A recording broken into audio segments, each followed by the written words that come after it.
macroéconomiques, scientifiques. Toutes ces félicitations. Je vois l'ancien gouverneur de la Banque centrale qui est là, Jean-Claude Massango, grand intellectuel devant l'Éternel, et qui a souvent des chiffres qui donnent à espérer. Il a publié un livre à ces sujets que je vous recommande.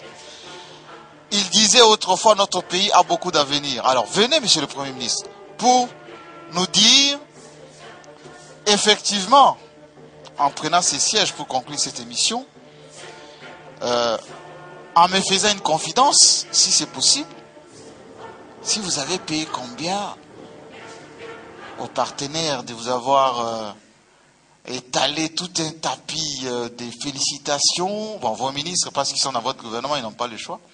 Mais la communauté internationale, les Congolais qui vont nous suivre, ils vont dire, mais finalement, Matata Mponyo, ce qu'il nous dit souvent, c'est vrai.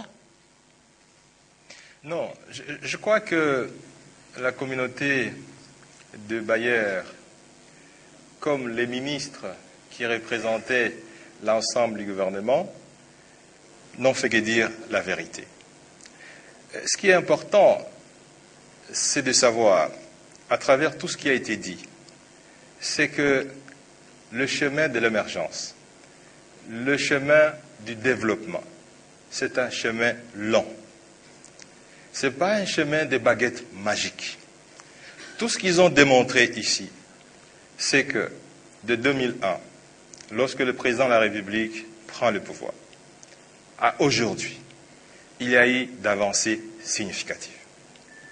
Les Congolais de 1960 avaient un revenu moyen de $600.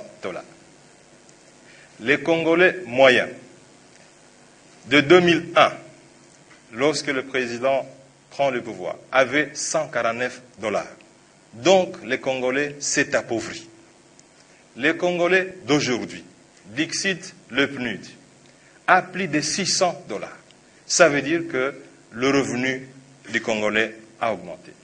Et tous les indicateurs socio-économiques qui ont été donnés ici, la santé, l'éducation, les routes, le niveau de vie, le ministre Olivier Kamitatou est revenu, montrent effectivement que le niveau de pauvreté des Congolais diminue et que leurs conditions de vie s'améliorent. Mais que, en dépit des efforts qui ont été faits, beaucoup reste encore à faire. Et c'est là la volonté du chef de l'État, dans sa vision de l'émergence de ce Congo, dans sa vision de révolutionner les choses, dans sa vision d'améliorer la gouvernance, les climats des affaires, comme nous sommes en train de le faire, d'améliorer le niveau des infrastructures. Et ça, je crois que, on l'a dit ici, le responsable de la BAD à Kinshasa, au Congo, l'a dit, c'est que nous sommes sur la bonne trajectoire et qu'il faut maintenir les caps. Ça, c'est le plus important. L'ensemble des ministres qui ont parlé ici, ils ont parlé au nom de tous les collègues. L'ensemble des bailleurs, enfin, les quelques bailleurs qui ont parlé au nom de tous les bailleurs. Et la politique que nous mettons en œuvre, c'est une politique qui vise à améliorer au quotidien les conditions de vie de la population. Donc, pour conclure, oui, monsieur le ministre, la croissance économique, elle est inclusive. Elle est inclusive parce que, comme on l'a vu, elle touche au niveau de vie des Congolais moyens. Mais il faut continuer pour que les choses s'améliorent davantage. Merci beaucoup. Vous pouvez l'applaudir, monsieur le Premier ministre. Merci beaucoup de cette opportunité que vous nous avez accordée. Vous vous êtes bien rendu compte que nous avons donné la parole et aux acteurs, c'est-à-dire les membres du gouvernement, mais également aux partenaires de la RDC. Je ne peux que vous remercier de cette opportunité, monsieur le Premier ministre. J'espère que les promesses données par votre gouvernement et vous-même pour que les conditions de vie de notre population, les sociales des Congolais s'améliorent et que ça soit de plus en plus amélioré. Voilà, je vous libère, si vous voulez bien. Merci. Retrouvez le gouvernement. Et moi, je vais essayer de